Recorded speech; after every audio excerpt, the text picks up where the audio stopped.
Tonight, we journey back to the days of our male awakening, remembering our high school years as members of Upsilon Lambda Phi.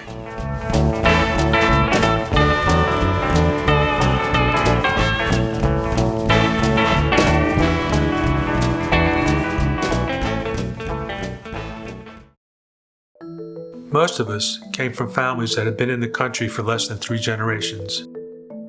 We were still striving to achieve the American dream. ULP was a national Jewish fraternity. In Baltimore, it was founded in 1924. People may wonder why we made the decision to join ULP. Mainly because the guys seemed to be centered, somewhat sensible. USIG had a bad reputation. We were going to have dances, we were going to play sports, we were going to be involved with some type of charity. I really had no idea. It looked cool to me. The ULP experience started when you put on the pledge tie. The older fellas in ULP kept me and a few of the other guys on the straight and narrow. If we ever got caught, we got demerits. If we got demerits, then we had to work the demerits off. And I really didn't like raking leaves or doing things for a lot of these other guys. And after the interviews, they told me you were going to be a pledge. Next thing I know, the pledge meetings were at my house. And every Friday night was Matt's and Pressman Dip. And we had our pledge meetings. Every week, somebody got picked on. Somebody had to drop their drawers. Somebody had to go in the back room. My parents are from the old country, so they didn't know what was going on, but they were happy that we had a bunch of people in our house, and we were having a great time. As pledges, it was us against the Fratters and the world. When we were pledging, we were told on a Friday to report. We walk in the door, and it's a bedroom. And in the bedroom is an older woman in her 60s wearing nothing but a red bra and red panties. This was a little old lady who was a lady of ill repute. So I look at Jay, he looks at me, and we were wondering, where's this going to go? Well, they took us to a back room somewhere. So we're back there, and we're just wondering, are we going to get some experience tonight? They had us there for laughs, We were pledges, and when they got tired of us, they just took us out the same door. We really weren't all that experienced, most of us, which is why Jay Rockman and I were a little disappointed, even though we were talking about a lady of the night who's in her early 60s and not attractive.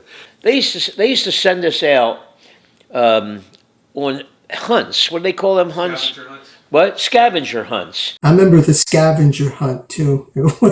We had to get Blaze Starr's autograph. She was very nice. When we go back to Hell Night, they took us to Liberty Reservoir, and they told us to run down this hill. I'm going, run down this hill? What's going on? Next thing I see is Fino and Hearts with chains, swinging them around, trying to hit us, and we had to get away from them all.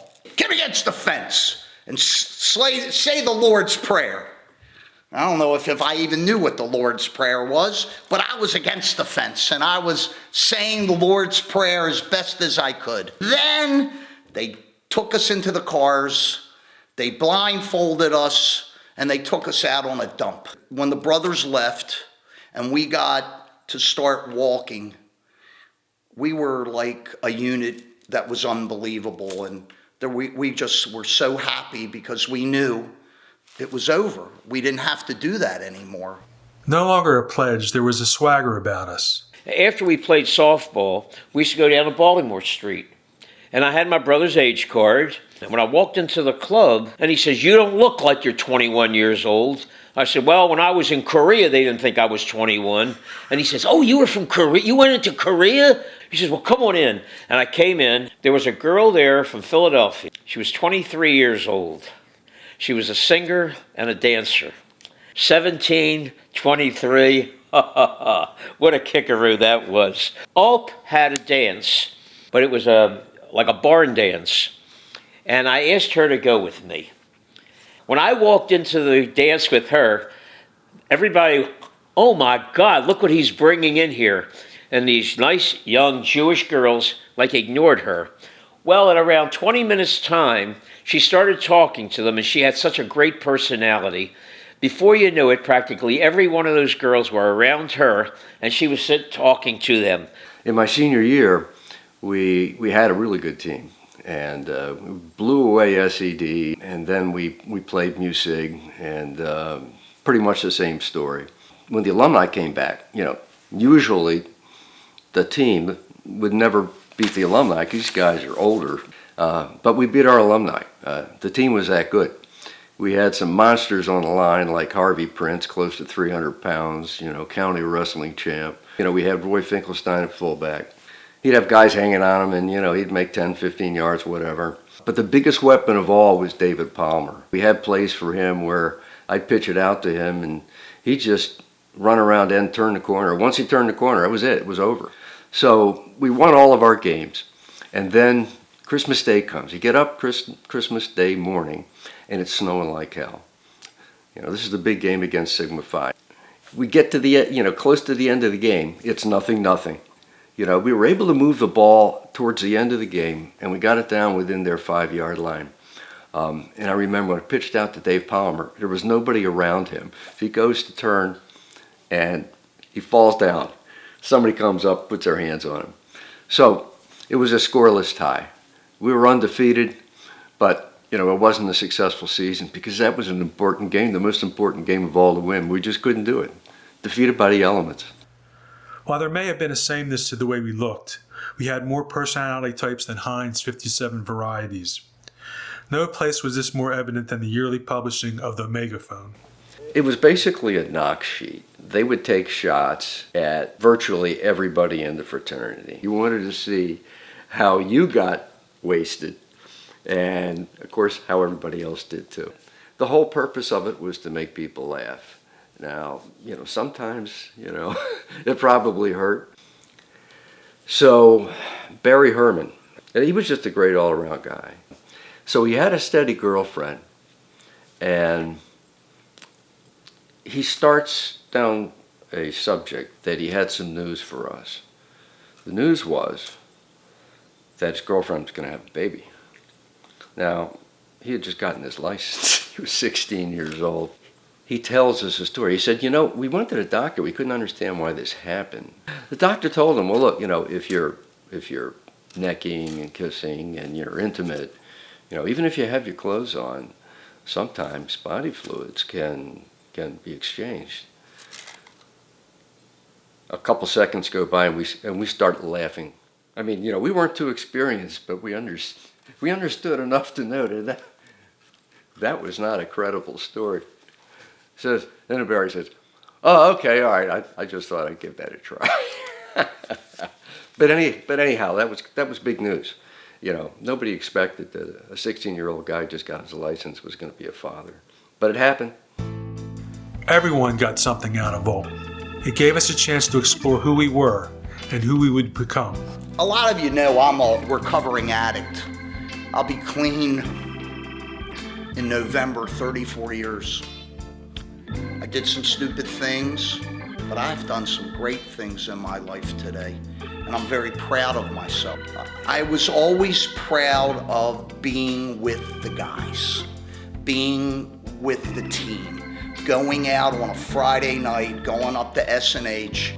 It was enough for me because it was fun and it was good to be with everybody because everybody had their own identity and they wanted to be better at what they could do in life. I don't recall anybody in ULP ever failing.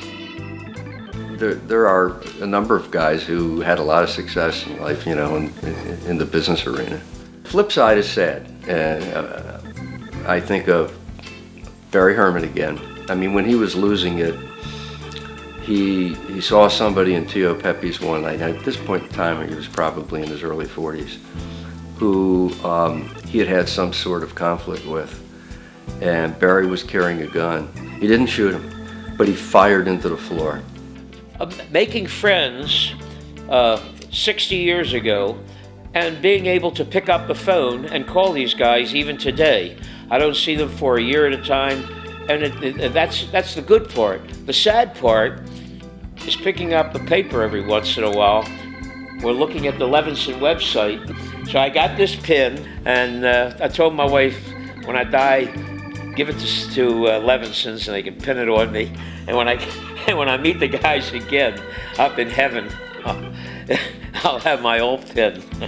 We hung for each other. And that is some type of camaraderie you don't get when you're out by yourself and you're hanging out with one or two guys. It gives us a chance once again to tell the stories that we used to tell and listen to the stories, that others tell. And I'll just be glad that they're still here.